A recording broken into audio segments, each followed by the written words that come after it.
The crystal chandelier above the Charleston gala glittered like it always did. But that night, something about the room felt different, tighter, colder. My mother-in-law Sarah stood at the head of the table, raising a glass to what she called the true bloodline. One by one, the biological grandchildren received designer watches. Then it was my daughter Emma's turn. Sarah handed her a torn thrift store teddy bear. Behind her, the family tree lit up on the screen, and Emma's name wasn't there. Have you ever watched someone quietly erase your child right in front of you? For a moment, no one moved. You'd think something like that would make a mother explode. That I'd grab Emma's hand, storm out, or start shouting across the table. But anger didn't rush in. It sharpened. I looked at Sarah standing there with that thin smile, the kind people wear when they think they've just won something. Around her, the cousins admired their watches. Guests leaned toward each other, whispering, behind champagne glasses. And Emma, my 7-year-old daughter, stood there quietly, holding a teddy bear with a torn ear. I didn't blink. I didn't rush to comfort her either. Not yet. Because sometimes the most important thing a child can see is the truth about the people standing in front of them. Sarah thought she had just delivered the final move of the evening. A $10 bear. A missing name on the family tree. She had no idea she'd actually rung the opening bell. In my world museum curation, when a priceless artifact turns out to be a fake, you don't panic. You don't argue with it. You simply remove it from the gallery and let the silence speak for itself. So I stood up. The sound of my heels clicking against the marble floor echoed louder than it should have. Conversations around the room started to fade as people watched me walk not toward the exit, but toward the long gift table near the center of the ballroom. 2 envelopes sat there, thick white paper, elegant script on the front. Trust distributions, $2,500 each, prepared earlier in the evening for Hannah and Ryan, the true heirs. Behind me, I heard Sarah's voice tighten. "Jennifer, what are you doing?" I didn't answer. Instead, I picked up the envelopes. The paper felt heavy between my fingers, the way money always does when it's wrapped in ceremony. Then I turned. Right beside the gift table stood the gala's centerpiece, an absurd 3-tiered industrial chocolate fountain. Dark liquid chocolate poured down each level in slow, glossy curtains. I stepped closer. For a second, the entire ballroom seemed to hold its breath. And then, with the same steady hands I used to handle ancient artifacts in museum archives, I held the envelopes over the fountain. Sarah's smile faltered. Jennifer stopped. I let go. The white envelopes dropped straight into the flowing chocolate, disappearing instantly beneath the thick, warm cascade. The silence that followed didn't just settle over the room, it crashed. I turned slowly, my voice calm enough to carry across the entire hall. Well, I said evenly since Emma is only a guest. A few people shifted uncomfortably in their chairs. Then my husband's salary, the one that paid for the catering, the venue, and the chocolate, those envelopes are currently drowning in his guest money too. I paused just long enough for the words to land, and I'm simply reclaiming the interest. Across the table, Sarah looked like someone had pulled the floor out from under her.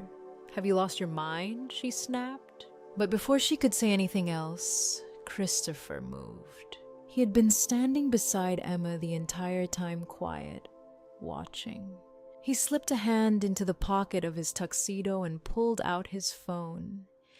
His face wasn't angry. It was focused. The same expression he wore in court when he already knew how a case was going to end. His thumb tapped a short sequence on the screen. Then, he looked up at his mother. "I just revoked the family authorization for the Charleston estate accounts." You could hear the air leave the room. Christopher's voice stayed level, almost clinical.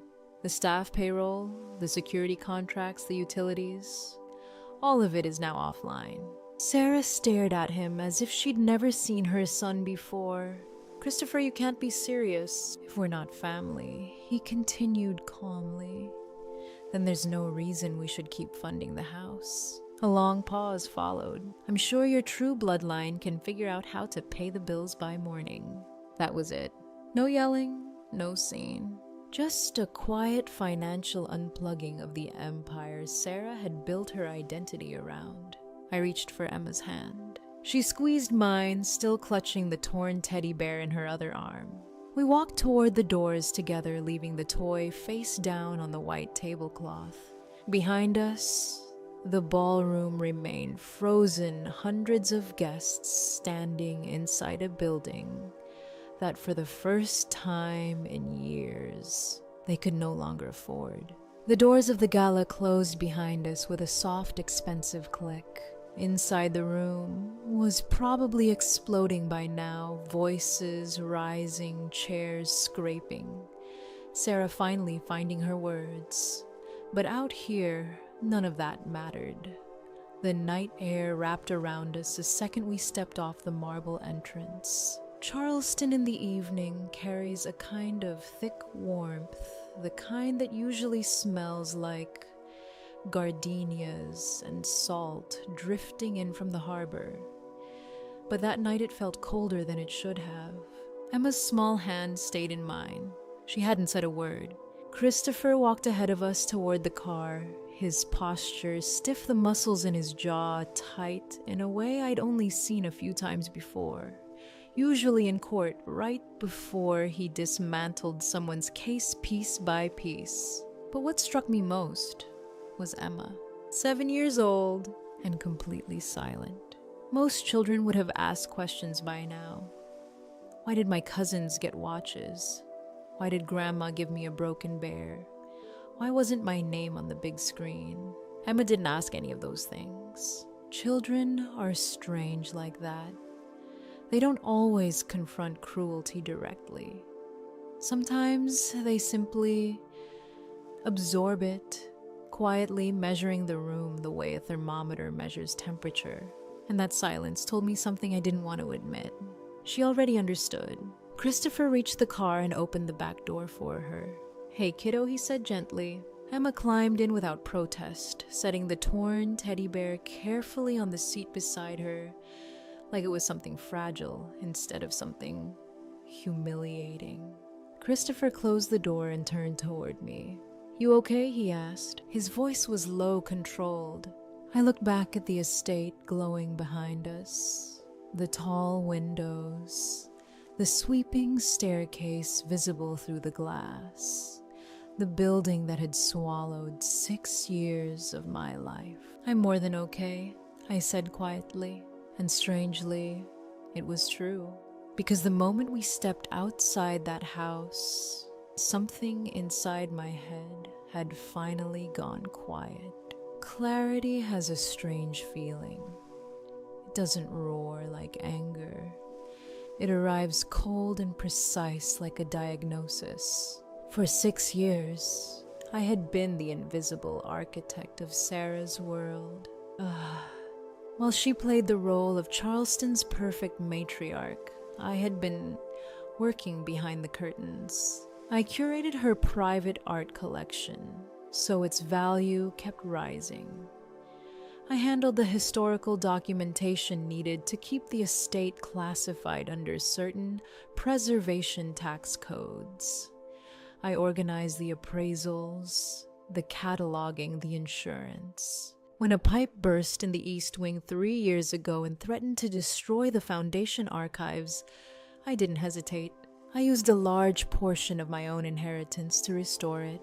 Not because anyone asked, because I believed I was protecting something called family legacy. I believed if I worked hard enough, if I kept everything polished and running, Eventually, Sarah would see Emma not as an outsider, but as part of the structure holding everything up. Looking back now, the truth was painfully simple. I had spent 6 years investing in a business called Family, and I was holding 100% of the debt with 0% of the equity. The realization felt almost clinical. You can pour resources into a failing system forever, but eventually the numbers tell the truth. I looked through the car window at Emma sitting quietly in the back seat. Still no questions, still no complaints. Just a small girl staring out into the dark while a ripped teddy bear leaned against the door beside her. That's when the second realization hit me. We think we're protecting children by staying quiet in situations like this, by smoothing things over, by pretending the insults don't matter. But children don't learn from what we say. They learn from what we tolerate. Every holiday dinner where Sarah made a subtle comment about real grandchildren. Every birthday where Emma's gift looked a little smaller. Every moment I told myself it's not worth making a scene. Emma had been watching all of it, and what she had been learning, slowly, quietly, was that love sometimes came with humiliation attached. That belonging was something you had to earn by staying polite, by staying silent. I felt a sharp twist in my chest, because tonight had finally broken that pattern. Christopher slid into the driver's seat and started the engine. The headlights swept across the long driveway of the estate as the car turned toward the gates. Neither of us spoke for a moment. Then my phone buzzed in my hand. Once, then again. Then again, family group chats lighting up like fireworks. Outrage, confusion, demands. I didn't even open them. Instead, I watched the estate shrink in the rearview mirror as we drove away. For 6 years, I had been polishing Sarah's reputation like it was a priceless artifact, carefully protecting the image she showed the world. But now that I had finally seen the rust underneath, I realized something. Maybe it was time to stop protecting it. The morning after the gala didn't come with a headache or regret. It came with a plan. Sunlight filtered through the kitchen windows while I poured my coffee. The quiet of the house, almost surreal after the chaos we'd left behind. Emma was still asleep upstairs. Christopher had already been up for an hour, moving through the house with the quiet efficiency of a man preparing for court. My phone buzzed on the counter, then buzzed again and again. I didn't need to look to know what it was. Sarah had gone to war. By 8 o'clock, the family group chat looked like a digital crime scene. Paragraph after paragraph from Sarah filled the screen. Long, dramatic posts about betrayal entitlement and how her son had been manipulated by a woman who didn't understand the sanctity of the Charleston name. According to her version of events, I had humiliated the family, traumatized the cousins, and staged a public meltdown because Emma felt left out. On Facebook, the story had already grown larger. Sarah had written what looked less like a post and more like a manifesto. She talked about mental instability, about how Christopher had been isolated from his roots, about how the family had generously welcomed an outsider who repaid them with cruelty. I watched the notifications pile up while steam rose from my coffee mug. Comments, reposts, private messages, people asking what had happened. People pretending to already know. Christopher walked into the kitchen already dressed in a charcoal gray suit, his briefcase open on the island. "She's threatening a defamation suit," he said. His voice carried the calm tone he used when discussing legal strategy, not family drama. "She wants the watches returned." He continued scrolling through his own phone. "And she's demanding a public apology for the trauma we caused the cousins." I took a slow sip of coffee. "Let her threaten," I said, because I had no intention of defending myself. In my line of work, when you discover a counterfeit painting, you don't argue with the person who insists it's real. You document the flaws, you catalog every inconsistency, and eventually the truth dismantles the illusion on its own. Christopher set his phone down and studied me for a moment. "What are you working on?" Instead of answering, I slid a thin folder across the marble countertop. Inside were several photographs, close-ups, detailed shots of the emerald necklace Sarah had worn the night before. Christopher flipped through them slowly. "The family heirloom?" he asked. "That's what she calls it," I said. Sarah loved that necklace.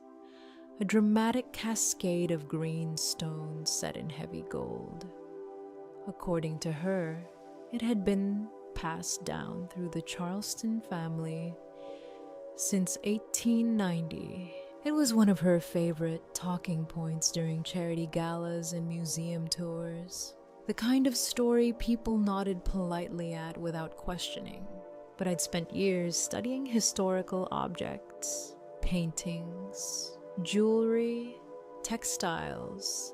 Every artifact carries a fingerprint from the era that produced it. Certain techniques simply didn't exist before certain decades. And that necklace, it had been bothering me. I leaned forward and pointed to one of the photographs. "Look at the setting." Christopher squinted. "I'm not seeing it." The clasp design, I explained quietly. The hinge construction. That particular manufacturing style didn't appear until the early 1980s. He looked back down at the photo. "And you're sure?" I nodded. If that necklace had actually been made in 1890, the entire setting would look different. The solder work alone would tell the story. Christopher set the photo down slowly. "So you're saying?" "I'm saying the history she's been selling people doesn't match the artifact." For a moment, the kitchen fell quiet. Christopher leaned against the counter, thinking. "Maybe it was repaired," he suggested. "Possible," I admitted, "but not likely." I pulled out another page from the folder, an enlarged photograph of the emerald itself. "The cut is modern," I continued. "Too precise for late 19th century tools. And the color saturation is suspiciously uniform." Christopher raised an eyebrow. "You think it's fake?" I considered the word carefully. "In museums, we don't say fake right away," I said. "We say inconsistent with the claimed provenance," which was curator language for something far more serious. A story that didn't line up with reality. Christopher exhaled slowly. If the necklace isn't what she says it is, then her entire narrative about the Charleston legacy might not be what she says it is either.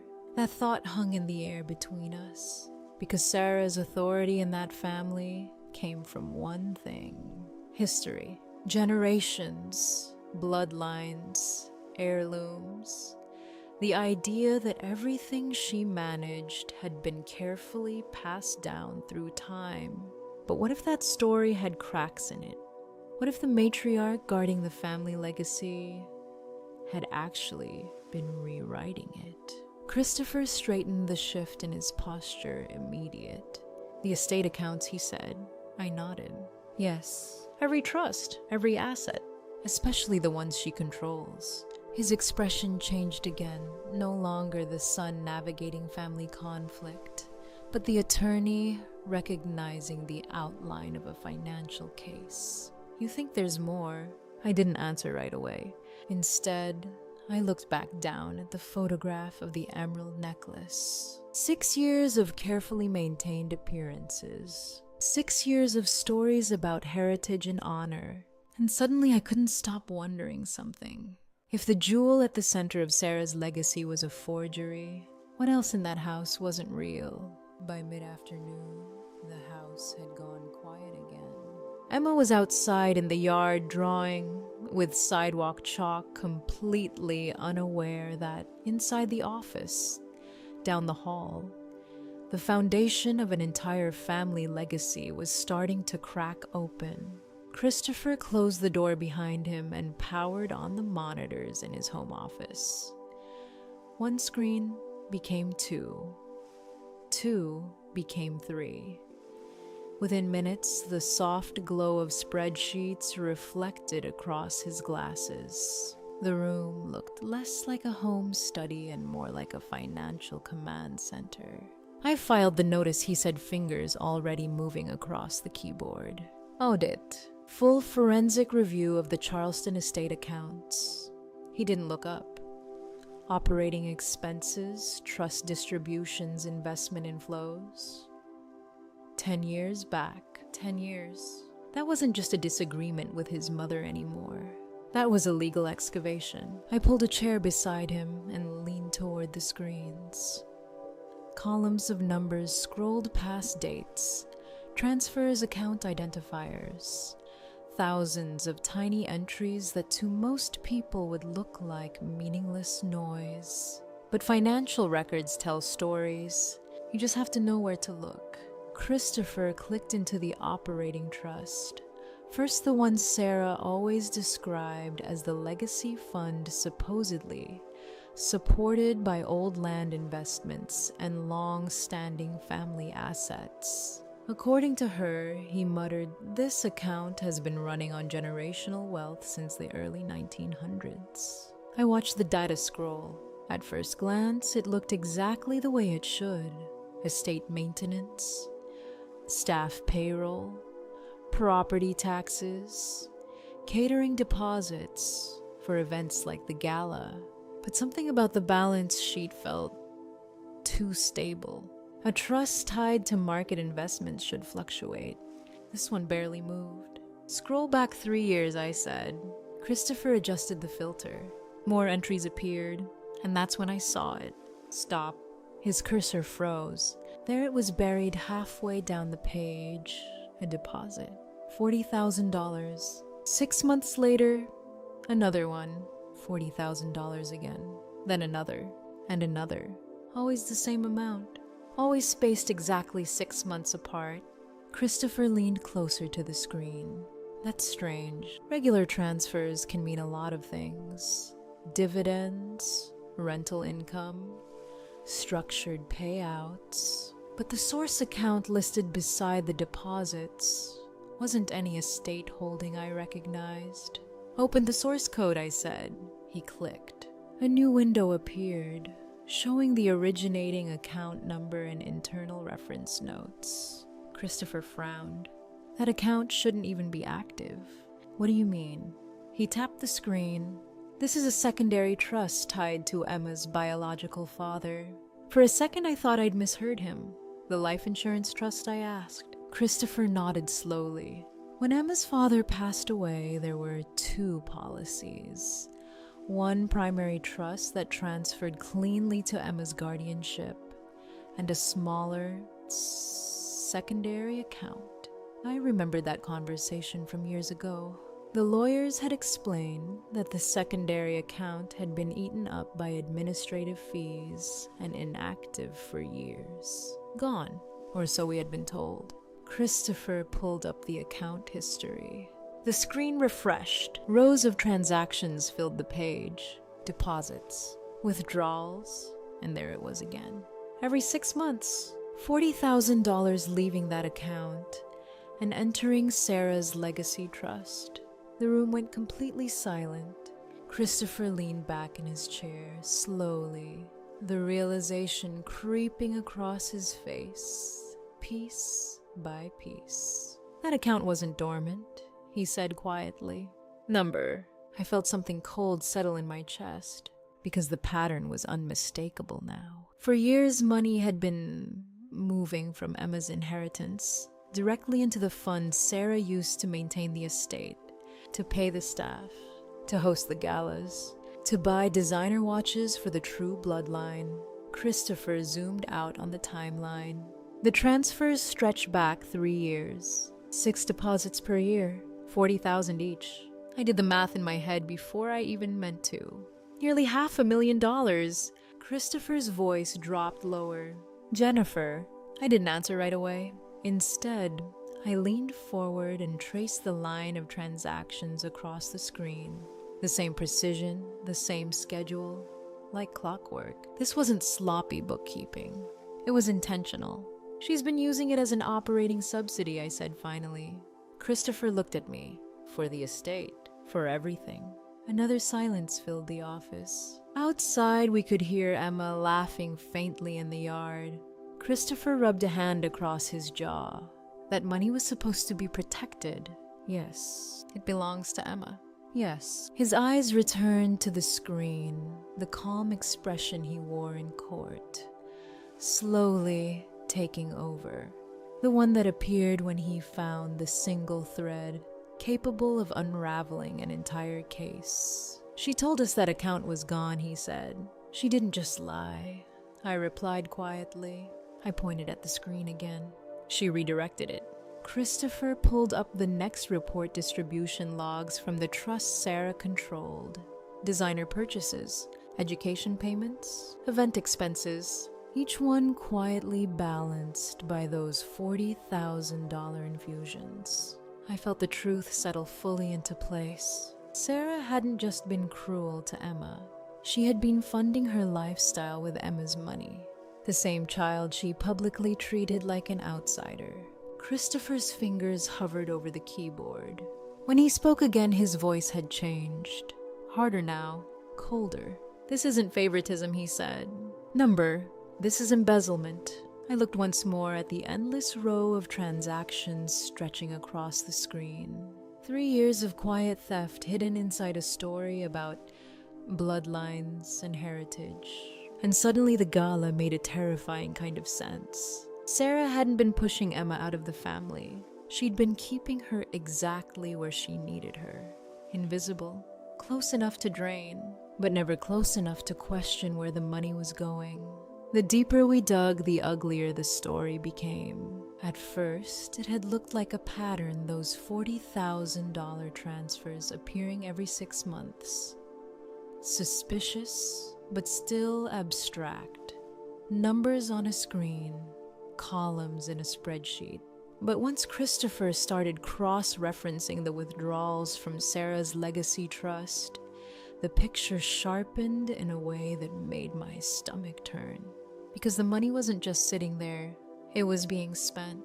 Christopher opened another tab and began aligning the timeline's deposit dates on one side, major expenses on the other. The monitors cast a pale glow across the room as rows of transactions slid into place like puzzle pieces. Look at this, he said quietly. 3 months after one of the deposits, a payment had gone out to an elite private academy, Ryan's tuition. Another transfer lined up with a luxury watch purchase from a high-end jewelry boutique, Hannah's birthday gift. Further down the list, charity gala, sponsorships, designer dress purchases, country club event deposits, all of it tied back to Sarah's trust account, and all of it quietly balanced by those periodic injections from Emma's inheritance. I leaned closer to the screen, the curator part of my brain doing what it always did, mapping patterns, tracking, provenance. Because in museums, every object has a history. A chain of custody that explains where it came from and who paid for it. Here the chain of custody led somewhere disturbing. She used it like a revolving credit line, I said. Slowly. Christopher didn't argue. Every time the estate's expenses began to stretch beyond what Sarah could realistically afford, another $40,000 appeared. Another silent refill. Emma's father's trust, acting like a financial oxygen tank, keeping the Charleston legacy breathing. The irony would have been almost poetic if it hadn't involved a 7-year-old child. For years, Sarah had insisted Emma wasn't really family. Not when it came to love, not when it came to recognition, not when it came to standing beside the other grandchildren under the chandelier at the gala. But when it came to money, Emma was suddenly essential. Christopher pulled up another set of records insurance filings tied to the estate's jewelry collection. Here's something else, he said. A scanned document appeared on the third monitor. Auction house paperwork, High-end, discreet, the kind used when wealthy families quietly move heirlooms through private channels. The listing title caught my eye immediately. Charleston Estate Emerald Necklace, 1890, provenance. My breath caught. "Open it," I said. Christopher clicked. The page expanded, revealing photographs I had never seen before. The emerald necklace. Not the one Sarah wore to the gala, the real one. The stone was deeper in color, slightly irregular, the goldwork delicate in a way that screamed 19th century craftsmanship. I didn't need a magnifying glass to see the difference. "Sale date," Christopher said. He scrolled down. 6 years ago, the exact year Christopher and I finalized Emma's adoption. A strange chill crept across my arms. "So she sold it," Christopher said quietly. "Yes, and the one she wears now?" I leaned back in my chair, thinking of the photos I had studied the night before. The too perfect emerald cut. The modern setting. "The replacement," I said. Christopher's eyes narrowed. "You're saying she sold the real heirloom and replaced it with a synthetic piece to keep the story alive?" I nodded. Sarah hadn't just been draining Emma's trust. She'd been quietly liquidating the family's actual history to maintain the illusion of wealth, selling the artifacts, replacing them with replicas, and then using Emma's money to ensure the fakes. The room fell silent again. Christopher rubbed his temples slowly. "So the Charleston legacy," he said, "is basically a stage set. More like a museum filled with reproductions," I replied. "Except in a museum, replicas are labeled honestly. Here the deception was the point. Every gala toast, every charity appearance, every carefully crafted speech about bloodlines and heritage, funded by a child she refused to acknowledge as family." I felt something shift inside me then. Up until that moment, part of my mind had still tried to frame this as a twisted family conflict, a cruel grandmother, an ugly inheritance dispute. But the evidence on those screens erased that illusion. This wasn't favoritism. It wasn't generational bias. It wasn't even personal cruelty. It was something far colder. Sarah had built an entire financial system around Emma's invisibility. She treated my daughter like an outsider publicly, while privately using her inheritance as a foundation for everything. Designer gifts, private schools, luxury events, even the champagne she had raised during her speech about the true bloodline. Christopher stared at the numbers one more time before closing the file. "She's been stealing from a child," he said. The words landed heavy in the room. I looked back at the photograph of the real emerald necklace, the one that had once represented the Charleston family's pride. Gone now. Sold the moment Emma entered the picture. In the art world, forging a masterpiece is considered a crime against history. But what Sarah had done, this was worse. This was a crime against the future.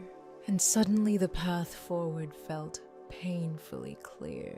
I turned toward Christopher, my voice steady. "We're not just exposing her." He met my eyes. "No," he agreed. "We're dismantling her." The brunch invitation arrived 2 days later. Sarah called it a family reconciliation. The message was polite, carefully worded the way wealthy families disguise ultimatums as hospitality. Christopher and I both knew exactly what it really was. A pressure meeting. A chance for Sarah to regain control of the narrative before the audit moved any further. Still, we went. The Charleston estate looked exactly the same when we pulled into the driveway that morning. The white columns, the perfectly trimmed hedges, the long oak table already set on the terrace overlooking the gardens. If you didn't know better, you'd think nothing had changed. Sarah sat at the head of the table, her posture immaculate, a silver teapot steaming beside her. The emerald necklace, the synthetic one, rested proudly against her collarbone, catching the morning light. But she looked smaller somehow, less certain. Christopher pulled out Emma's chair while I sat beside her. Across the table, the cousins whispered quietly, their parents pretending to examine the pastries. Sarah poured tea with hands that trembled just slightly. "Christopher, darling," she began, her voice carefully. "Sweet. Family matters should stay within these walls." Christopher didn't respond. He simply stirred his coffee. "This audit you've started," she continued, forcing a soft laugh. "It's embarrassing. People are already asking questions." She leaned forward. "Think about the Charleston name. Think about the legacy your father protected for decades." Christopher finally looked up. "I am thinking about the legacy," he said calmly. Sarah smiled, relieved. "Good. Then you understand why we need to stop this before it becomes something ugly."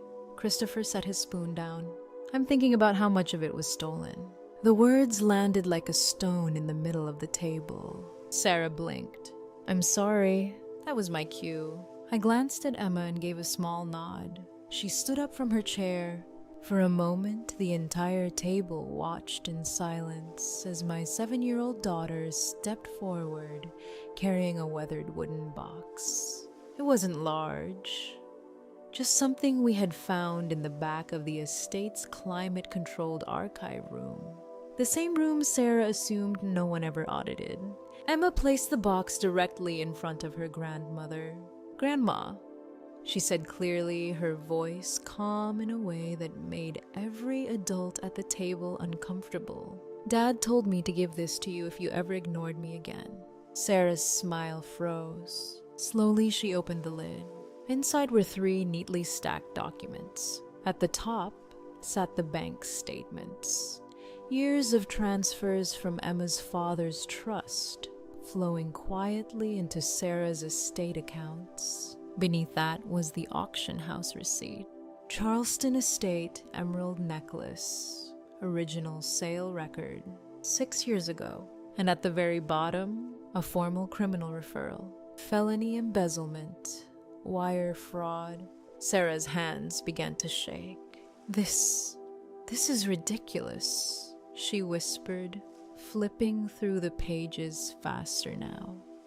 "Christopher, you can't seriously believe you used my daughter as an ATM," I said quietly. The silverware around the table stopped clinking. "You erased her name from the family tree," I continued, "while you were draining her father's trust to pay for your lifestyle." Sarah's head snapped toward me. "I did what I had to do for the family name." Her voice cracked, the composure finally breaking. "The estate costs money. Appearances matter. You wouldn't understand the pressure of maintaining history." Christopher pushed his chair back and stood. The movement made everyone else at the table freeze. He slid a single folder across the polished wood. It stopped directly in front of Sarah. "This isn't a discussion," he said. She opened it slowly. Inside was a legal notice. 24 hours to vacate the estate. Her face drained of color. "You can't do this," she whispered.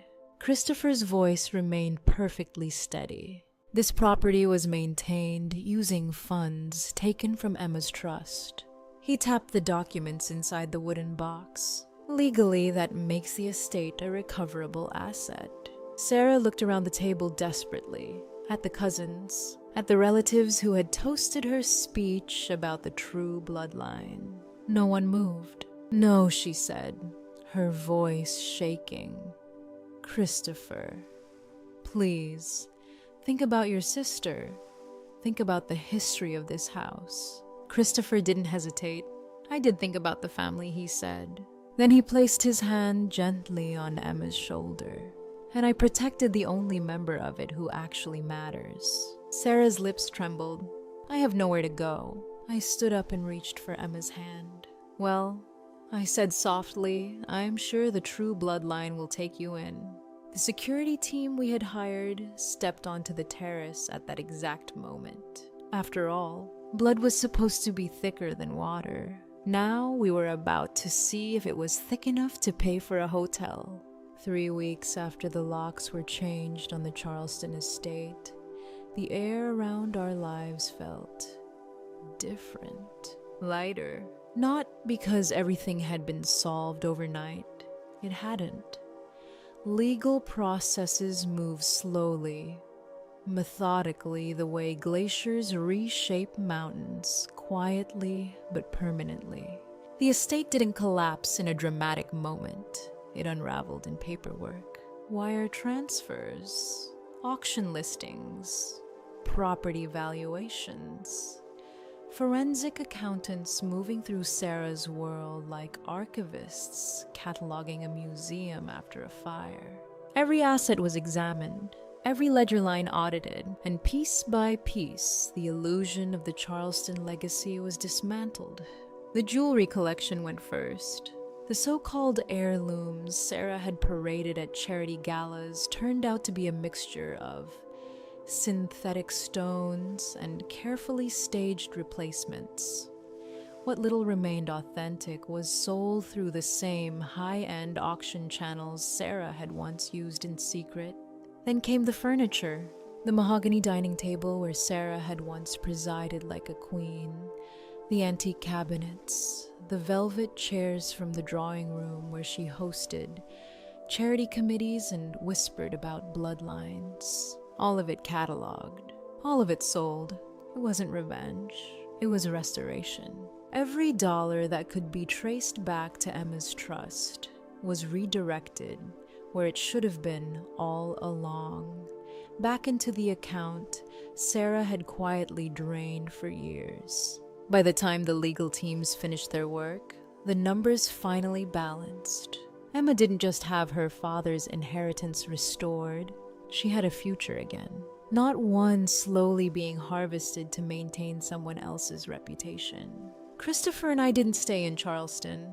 The estate carried too many ghosts, too many echoes of dinners, where Emma sat quietly while Sarah explained the importance of true blood. Instead, we moved into a small cottage miles away, where the air felt clean and the evenings stretched long and quiet. The house wasn't impressive. No grand columns, no ballroom chandeliers, just sunlight through wide windows, a creaking wooden porch, and a backyard big enough for Emma to run without worrying about someone watching from behind a curtain. The first morning there, I sat outside with a cup of coffee, while Christopher and Emma played in the yard. She was laughing, really laughing, the kind of laughter children have when they're not, measuring the room around them. And that was the moment the truth finally settled in. Ending a toxic relationship doesn't always feel like victory. Sometimes it feels like surgery, necessary, precise, a little painful at first. But if you leave rot inside a living thing, it spreads. Families are like trees. Everyone loves the idea of deep roots and strong branches. But no one likes to talk about pruning. Sometimes the only way to save the tree is to cut away the part that's poisoning it. Sarah had spent years convincing us that blood alone defined family, that loyalty meant endurance, that walking away was betrayal. But sitting on that porch, watching Christopher toss a soccer ball to a little girl who shared none of his DNA, I realized how wrong she had been. Blood is biology. Family is choice. And sometimes the most loving choice you can make is walking away from the people who refuse to treat your child like they belong. The moment that truly changed everything didn't happen at the gala. It didn't happen when the locks were changed on the estate either. It happened weeks later, in a small courtroom that smelled faintly of old wood and paperwork. There were no chandeliers, no silver trays, no speeches about legacy. Just a judge sitting behind a worn desk, a clerk typing quietly in the corner, and the three of us standing side by side. Emma stood between Christopher and me, her feet barely reaching the floor from the wooden bench where she'd been sitting moments earlier. The judge adjusted his glasses and looked down at the file in front of him. "Emma," he said gently, "do you understand the significance of this petition?" Emma nodded. Her voice, when she answered, was steady in that calm way children sometimes have when they're absolutely certain about something. "Yes, sir." The judge glanced at Christopher and then at me before looking back down at her. "And you understand that once this change is approved, this will be your legal name going forward?" Emma didn't hesitate. "Yes." He gave a small smile. "Would you like to tell the court why you made this choice?" For a second, Emma looked up at me, not nervously, just checking. I gave her a small nod. She turned back to the judge. "I'm choosing my own name," she said. The words were simple, but they carried a quiet weight that filled the room. Because this wasn't just paperwork. This was the moment Emma stepped out of a story someone else had written for her. For years, Sarah had treated the Charleston name like a fortress. Something sacred. Something only the true bloodline deserved to carry. But standing in that courtroom, it suddenly felt like the smallest part of what makes a family real. The judge signed the final document and stamped the page. A small, ordinary sound. Ink on paper. Just like that, it was done. When we walked out of the courthouse, Emma held the folder against her chest, like it was something precious. Not because it erased what had happened, but because it proved something important. She was never the missing branch on someone else's family tree. She was the beginning of her own. And the name she carried now wasn't about heritage or bloodlines. It was about the people who protected her, the people who chose her, and the home where she never had to wonder if she belonged. That Christmas, our house was quiet in the best possible way. No speeches about legacy, no scorekeeping disguised as tradition. Just a small fire, simple gifts, and a little girl laughing without checking who was watching. For the first time, no one in our home felt like a guest. And maybe that's the real truth about family. It isn't built by bloodlines, but by the people who choose to protect each other. If this story meant something to you, share it and stay with us for more stories where justice finally finds its way home.